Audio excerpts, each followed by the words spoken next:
On this week's episode of the K12 Tech Talk podcast, we discuss the new free teacher version of ChatGPT, Gemini 3.0's release, and the latest investigation by Wired into vape detectors in bathrooms. Thanks for listening. Live from the NTP studios, this is the K12 Tech Talk podcast. This is episode 241. I am Josh, tech director here in mid-Missouri. Down the street from me, but yet we are recording virtually, is Chris. Sup? And Mark, who is probably 1,200 miles away, and he is here in person with us. Hello, Mark. You know, after you said that last week about me being 1,200 miles away, I looked it up. How many? I'm 1,217 miles away. No kidding? That was purely a guess. Yeah, you are 17 miles off. Wow. Yeah. What skills do you have? I know. What else can you do? What can't I do? We'll get into that later in the episode. My wife's not coming on the podcast. No. Stop it, Mark. Don't give me that look. Episode 241. I did the math that if you divide by 52 weeks, it's like 4.6 years. But, you know, we take a few weeks off. Speaking of which, we're not recording next week, right? We're going to take the week of Thanksgiving. So you'll have to go back and play some older episodes if you're on a road trip to Grandma's house or Aunt Ida's house. We won't have a live episode next week. So plan for that accordingly. Do you guys turkey or ham? Turkey? What? What? Ham? What? Oh, okay. Where? What? Thanksgiving. Thanksgiving turkey. Hey guys, ham. I too am turkey. Okay. Why would you even ask ham? We always have both. Stephanie, my wife, she's ham. Really? Yeah. Oh, you know what? My mother-in-law cooks the ham every time too. So yeah, Thanksgiving's always turkey. We usually do turkey, ham, and like smoked ribs. Something random. Okay. I would say that's turkey, pretty ham, random meat. One time my dad made he got some kind of deal on. Do you remember Quiznos? Yeah. It was like Quiznos Italian beef. Turkey, ham, Quiznos Italian beef. No joke. Okay. In a crock pot. Okay. What is on your Thanksgiving table when you guys sit down for dinner, lunch, whatever time you eat? What is the one item on your table that would probably make someone curl their nose or what? Food wise or what? Just what? I mean, not a person. Mark, you can go first. I don't. You don't have any weird? No. Like local or family delicacy, maybe an ethnic food. This is not any of that. And this person has passed away in my life, but my Aunt Juanita, she would always bring a small cooler, like a little one. And there would always be bottles of soda that they had already drank out of.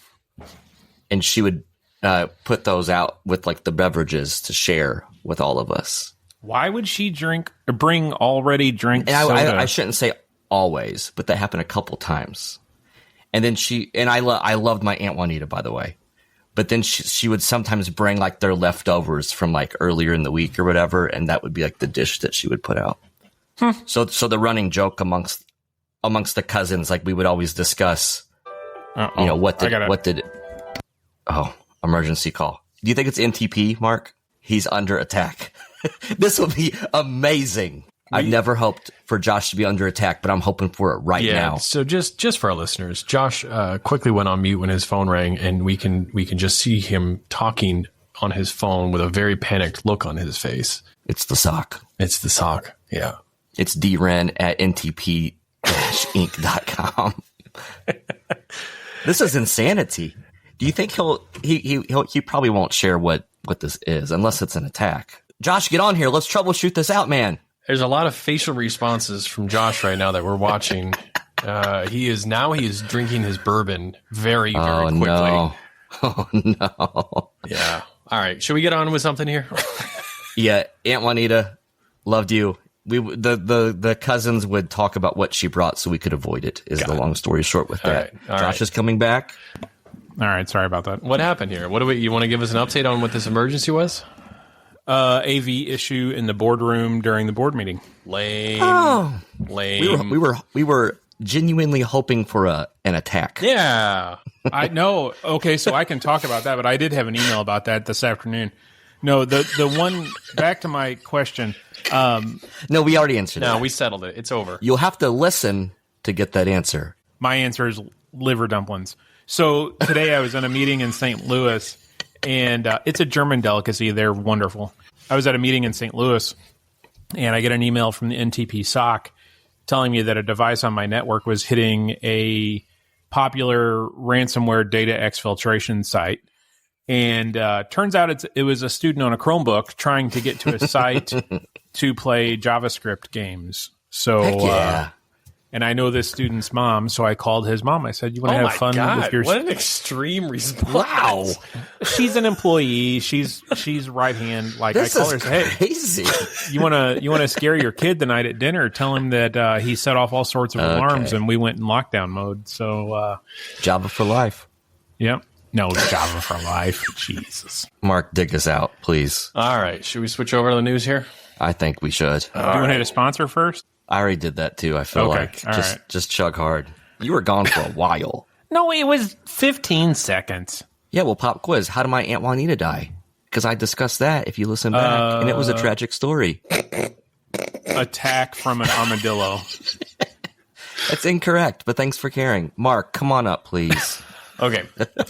ChatGPT made a very big announcement yesterday, Wednesday of this week, that they now have a version of ChatGPT that is available for teachers at no cost from now until June of 2027. So that's a pretty significant, we're looking at a 2-year free pilot for teachers. The ChatGPT for teachers, very similar to Pro, but it does have a few customizations. Teachers can say what they teach in terms of subject area and grade level, and it will remember that one and tailor its responses to you. It does have the ability to build presentations with Canva, Drive, Microsoft 365, and then it understands that you're a teacher in a classroom setting, so the responses are going to be more tailored towards a classroom teacher rather than just more generic. So ChatGPT really putting their foot down on their offerings for teachers. We'll see how often that is or how much that is picked up. In order to use it, you just have to go to ChatGPT's website and sign up with a verified teacher email account, and you will be live. From what I understand, the verification process for the email account is like holding your right hand up and saying, "I promise I'm a teacher." It's almost as good as the like brewery or alcohol websites that ask you for your age and the spinny wheel. Like it is secure. Like they are verifying. Quite the opposite. They actually have an outsourced service that will verify that you are a live teacher. AI, Josh.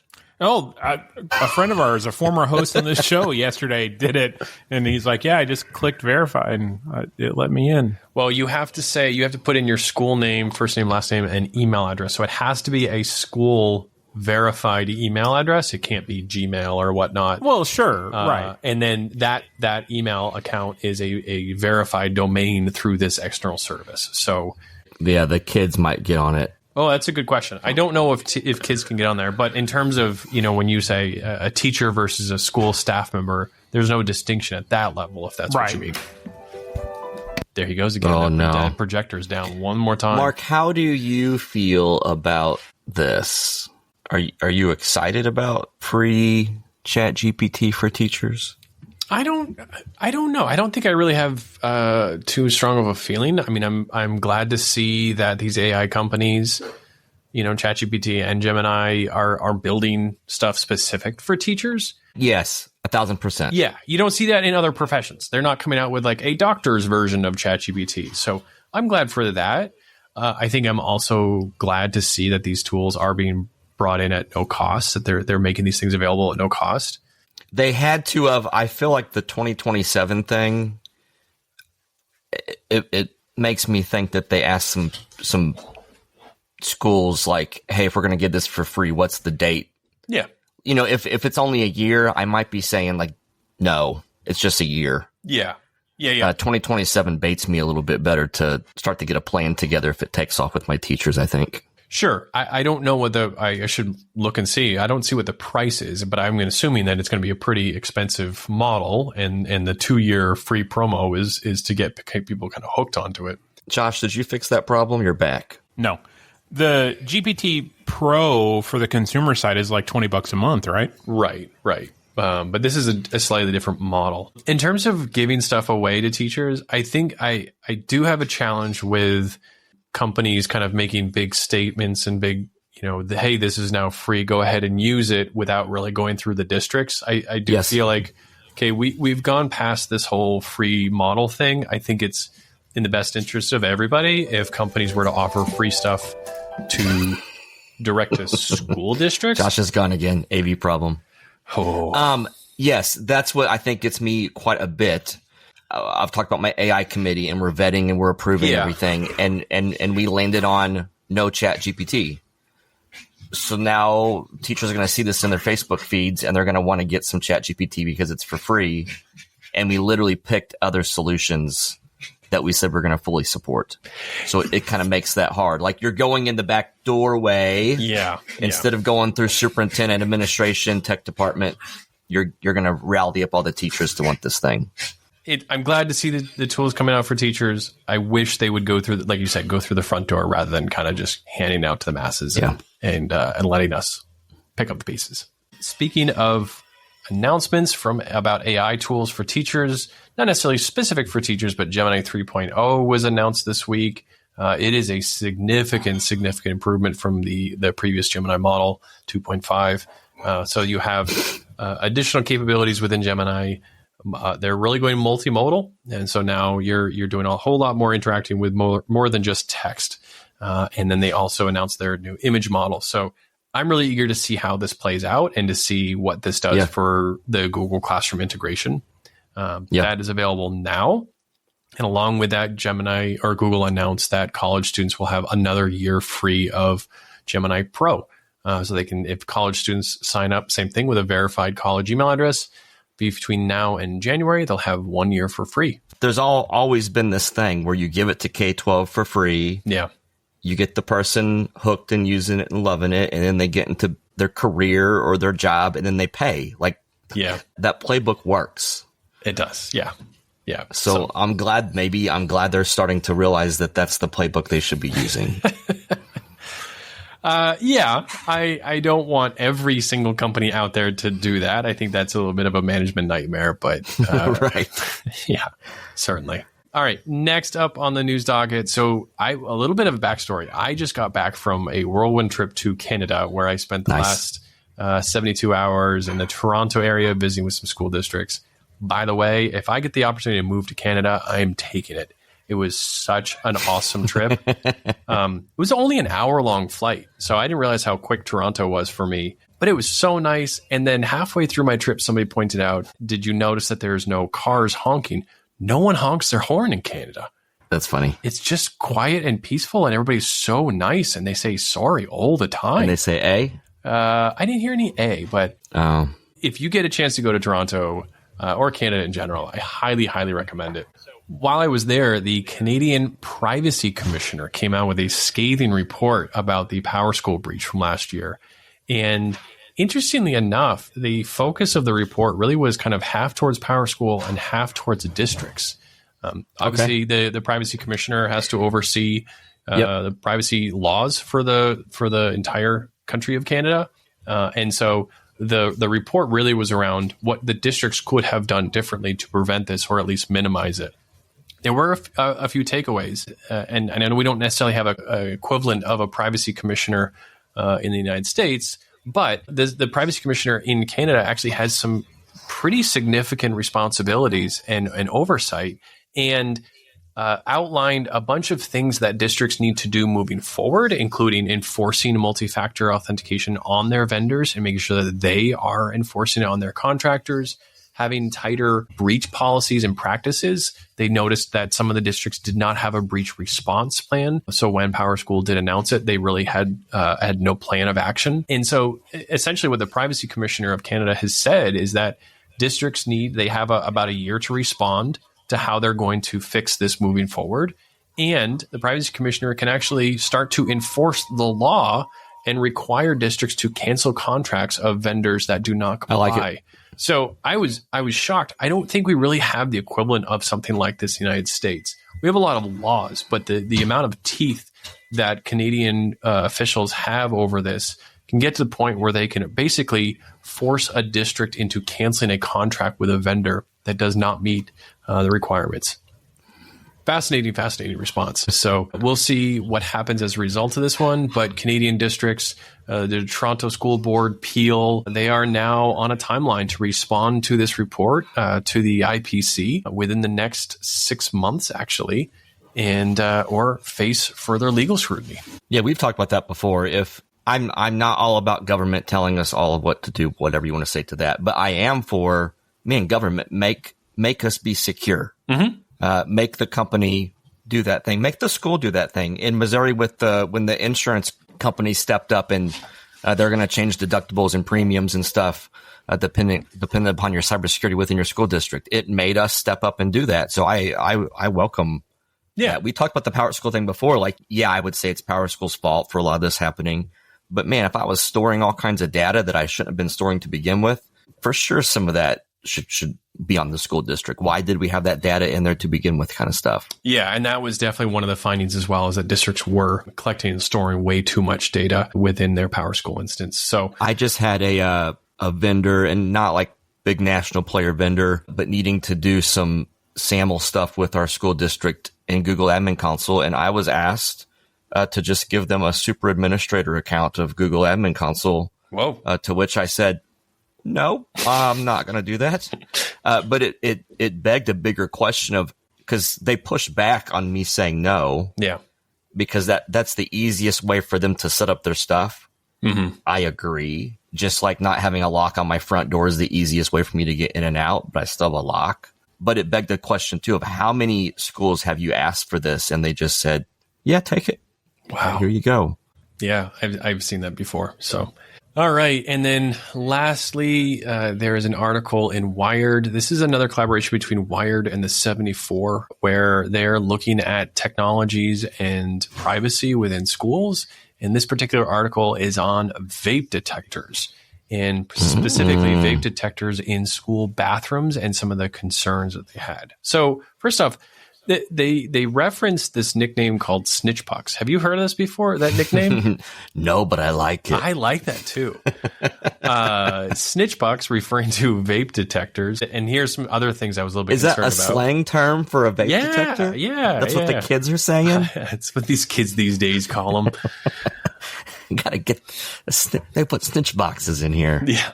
There are concerns. I think anybody who has piloted a vape detector has found that these things are not always the most effective or accurate. Sometimes you have false positives, or they just don't pick up vaping at all. But they did raise that there are some companies out there, and this is where I was really shocked and taken aback, that actually have embedded microphones in the vape detectors. So they're serving kind of dual purpose. They might be looking for fights or gunshot detectors.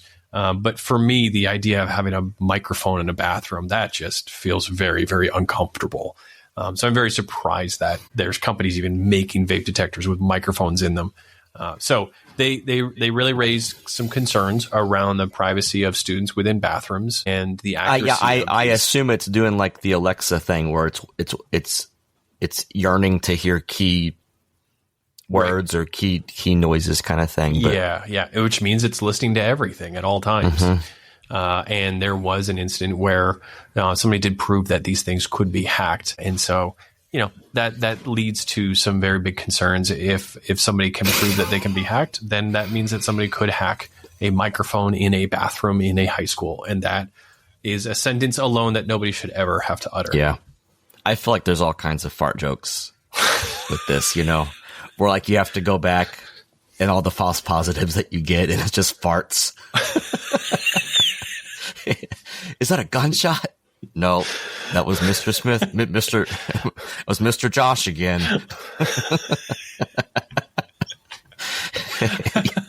The burden of the tech department to have to listen to the audio of the vape of the snitch boxes. God, what'd you do all day today? You don't want to know. Well, moving on here. Our main conversation is going to be very similar to this idea of privacy in certain areas of the school. Chris, do you want to hit a sponsor before we get into that one?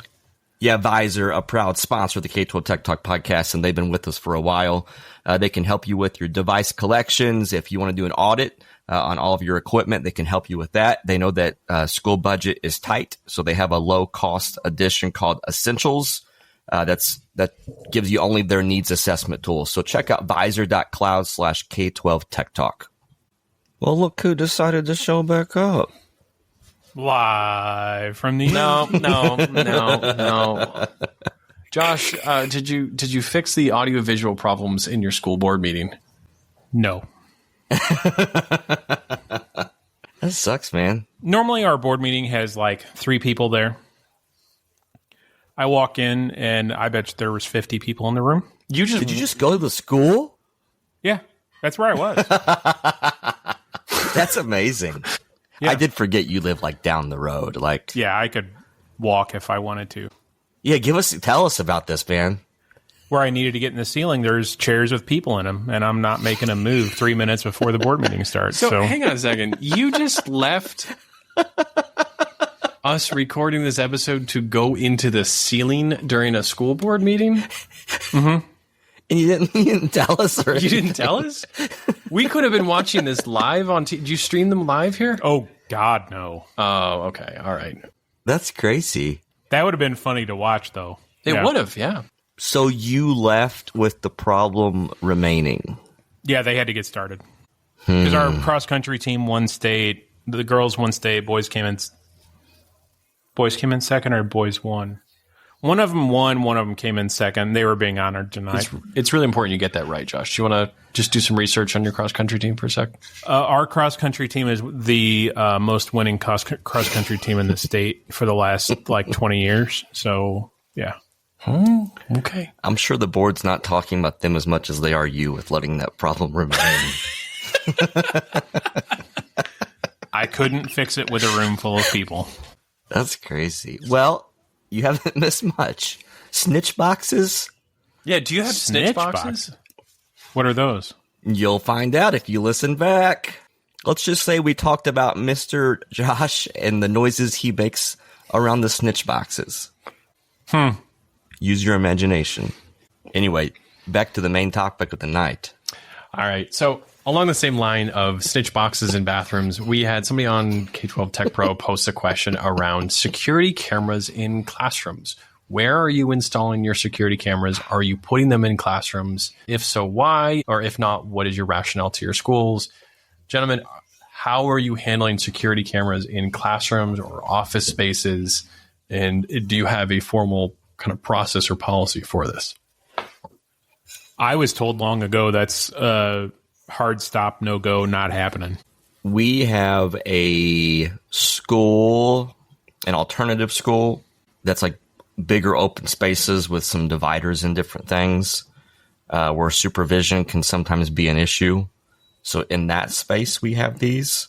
I wouldn't call it necessarily classroom setting, but that's the closest thing that we have to it. So follow-up question, though. And I think that's pretty common, right, to not have security cameras in classrooms. Yeah. But how do you handle a space like a gym where it is mixed use for public or community use, but at the same time during the school day, it's classroom? We do have them in our gym just because it's, like you said, that mixed use. There's a large number of public that comes in there during basketball games, volleyball games, what have you. So yeah, they're in there for that purpose. But if it was strictly a PE space, I don't think they would be in there. Okay. Chris? I think we would for the injury report stuff. Oh, In some yeah. of those gym spaces in our auditorium, that's when we've had people fall. Yeah. Yeah. Our policy really has just been around avoidance of cameras in working spaces, but then we just kind of have a subtle note in there that we recognize that there may be bleeding of camera views into office spaces or classroom spaces, but we don't angle or position cameras to intentionally cover working spaces. Just kind of keep it as broad as possible on that one. But you're right. You have to. You really need to have cameras in your gyms, especially if they're used after hours. So that is a gray area, and it has come up from occasion of folks wanting to not have cameras in gym classes because of that particular issue.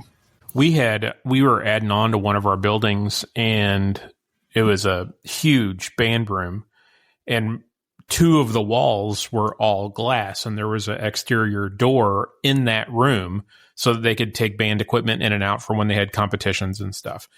And when they were building that room, I brought up, hey, do we want to put a camera in that room looking at that door from the inside out? And that was when I got the biggest pushback of, no, we don't. We are not putting cameras in a classroom space. If you want to put a camera on the outside of the building looking at that door or in that space, fine. Mm-hmm. But you are not putting a camera in the room looking at the door out. Yeah. Okay, that's fine.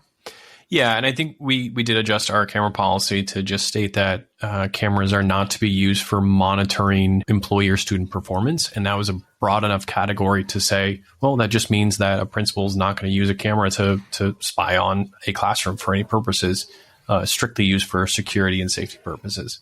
I love that you just said like camera policy. Like we don't have any I can't say written we sentences do about what we do. It's like we get in a little huddle and say, put her there kind of thing. Mark, would you have allowed somebody to look at the camera system to try and catch a custodian sleeping? Boy, that's a great question. I'm full of good questions. Yeah. Like, hey, why doesn't the projector in the school board work? No, it's not the projector. It was just the audio. I don't know. I'm just the director. The tech usually does this. I think that would be a discussion for probably the superintendent over that one. Yeah, that's a really tricky one. We this conversation's reminding me of, and we've been going through it because we might put cameras on our next bond issue. Some of our schools have cameras like in the offices, like the main offices, to have all that interaction that might take place with public versus the secretary kind of thing. And then some schools did not, and that was like principal, like that particular principal with the superintendent, did that call, put the camera there. So that secretary that has one has always had one. She's thought nothing of it. She's very comfortable with it. It's whatever. But now we're more trying to standardize what we're doing. So we're going into these schools that don't have that. And it's like I can tell that they're like processing, like, what do you mean you want to put a camera and, these interactions that we're having are going to be recorded. And it's not especially like we have malicious secretaries. That's just different, right? Like that camera's on you. Especially if it records audio. Yeah. Yes. Yeah. I've record all sorts of unintentional conversations. The cameras that we got many, many years ago, if I remember this right, we didn't necessarily plan for them to have audio. And then we got that and we're like, oh, that's an amazing feature. And everyone has loved, when the fight breaks out, that the audio was there.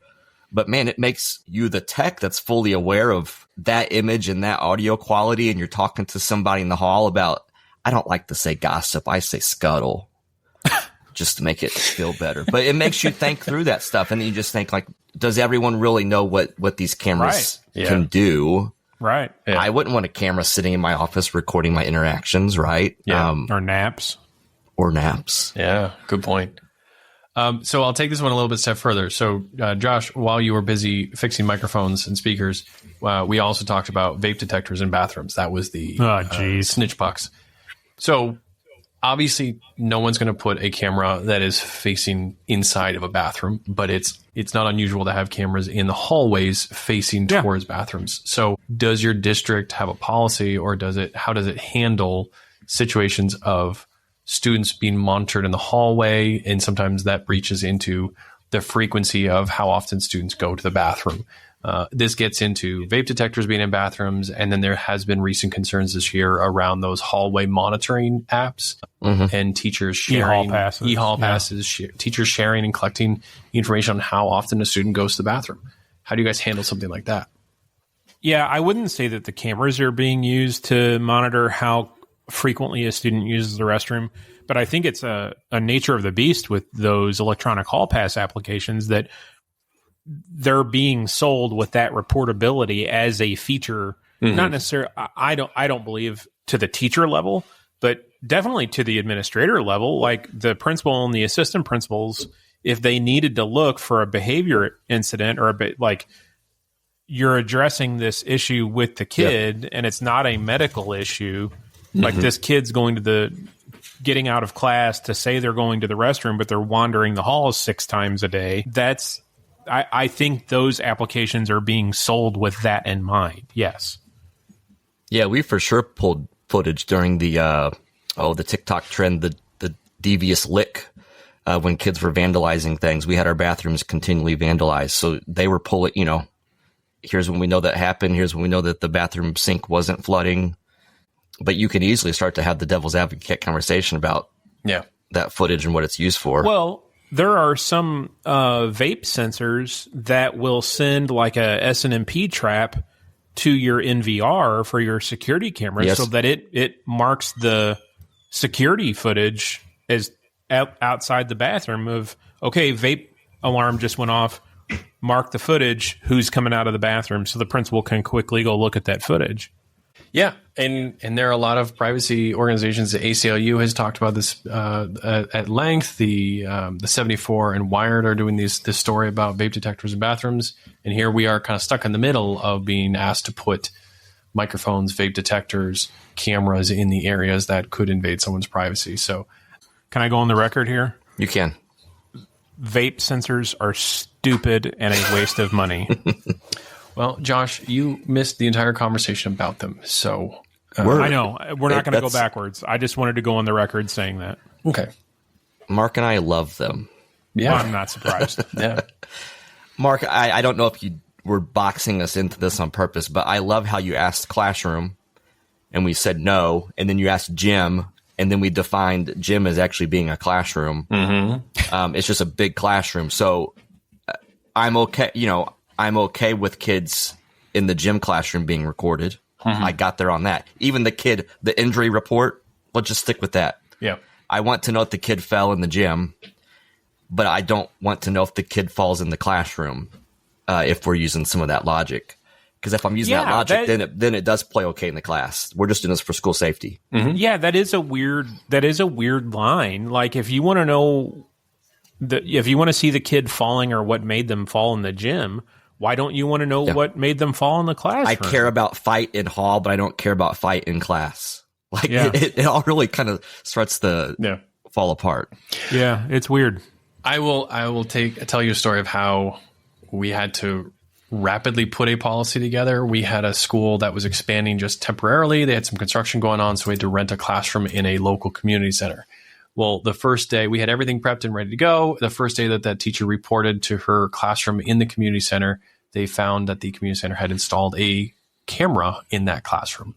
And so not only do we have a camera in the classroom, this was a camera controlled and monitored by an outside entity. Whoa. So it was a pretty ugly situation. Luckily, the community center was totally understanding of what was going on.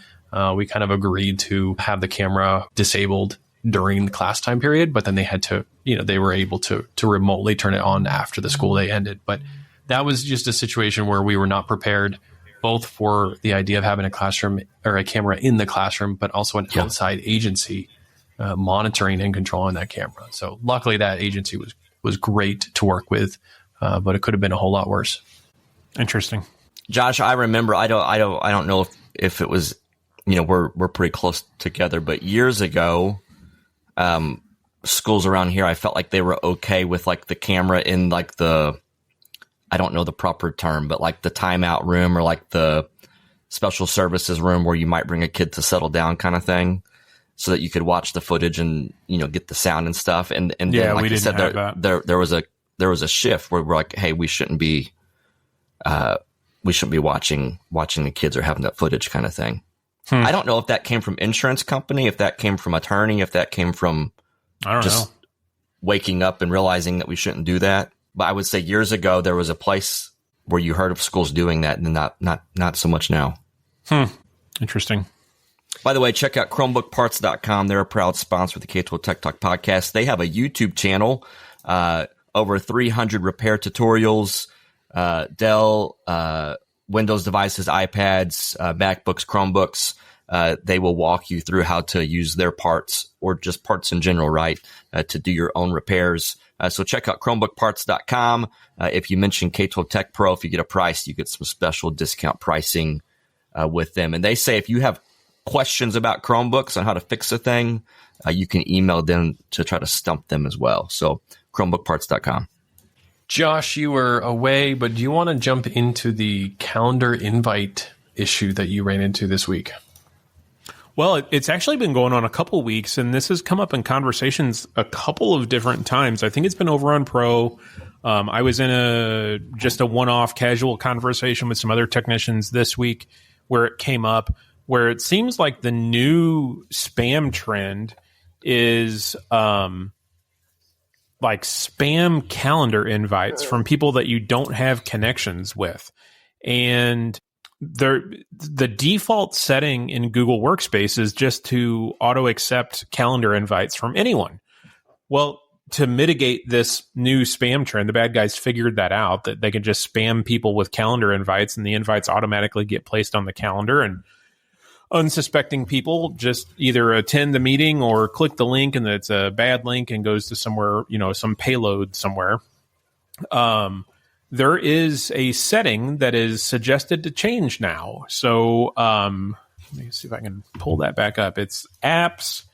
And then, Chris, you go in there. You're always making live changes. I'm going to go there. So admin console, apps, calendar, advanced settings. And the setting you're looking for is add calendar invites.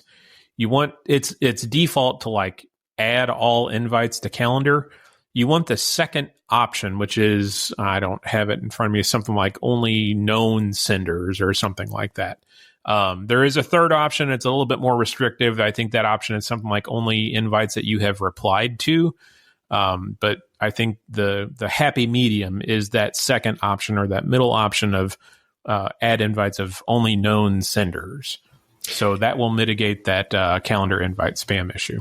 And that issue is also happening to Office 365 districts. If you are a Microsoft district, under settings, calendar events from email, you'll find a very similar setting to change that. Depending on your setup, though, you may need to also research a PowerShell script or group policy if you have Outlook clients in addition to the web version. So, gentlemen, that's a weird, to me, that's a weird setting to have default set like that. Mm-hmm. I don't know. I think the assumption, and I am part of this, is not everybody responds to calendar invites, and so it's nice to have those things just added to your calendar. But yeah, if somebody's going to take advantage of it for bad purposes, unfortunately, you need to turn it off. Stinking bad guys. Yeah. Well, it's not always bad guys. I've had a vendor send out a large invite to a whole bunch of people, and people are just really confused about where did this come from. So it ended up on their calendar, and they all showed up to this meeting that was just a sales pitch. So those are frustrating. Well, anything else? Glad I could carry this episode, guys. Insanity. Craziness. Was your evaluation tonight too with your board? No, my eval is February. My board report is March. I'm sure those are going to go really well. Yeah, they'll be fine. Let's hope you get that problem fixed by February. I'll be working. I have a meeting in that room at 7 a.m. tomorrow. I guarantee I'll be there at 6:45 trying to figure it out. Oh, no, you're going to need more than 15 minutes. I would do at least 5:30. I know what the problem is. I know what the problem is. It's all right, buddy. Hey, we're here for you, and we always want to build you up. Yeah. Yeah. By the way, we are gearing up for 2026. We have several events planned. The K12 Tech Talk podcast and the K12 Tech Pro guys as well. But to announce some of these that are like officially happening. So the K12 6 Cybersecurity Conference is February 24th and 25th in Albuquerque, New Mexico. We're going to go there. The Midwest Tech Talk Security Conference is March 12th and 13th here in Columbia, Missouri. We're going to the COSIN Conference in April. That's going to be in Chicago. And then way out, but in July is the Midwest Tech Talk Conference. So those events are made possible because of you guys that listen, as well as our sponsors. So Fortinet, you can email fortinetpodcast@fortinet.com. That's our friend Chris over there. NTP, we mentioned David already, DRen at ntp-inc.com. And last but not least is Managed Methods. Check out managedmethods.com. They can help you with your student monitoring, your filtering, and more. I'm excited for 2026. Yeah, it's shaping up to be a busy year already. Love it. One more year closer to retirement. I mean, Mark's already there. I mean, you got to get your audio system fixed before you can retire, Josh. Yeah. It'll be fine, Mark. Did you reboot? Did you do any? No, you didn't do anything. PR guy was there managing it. I just went there to look to see if I could get to the box to unplug it, and I can't because there were people sitting there. I love that. I love that for you. Yeah. It'll be fine. All right. See you next week. See you next week.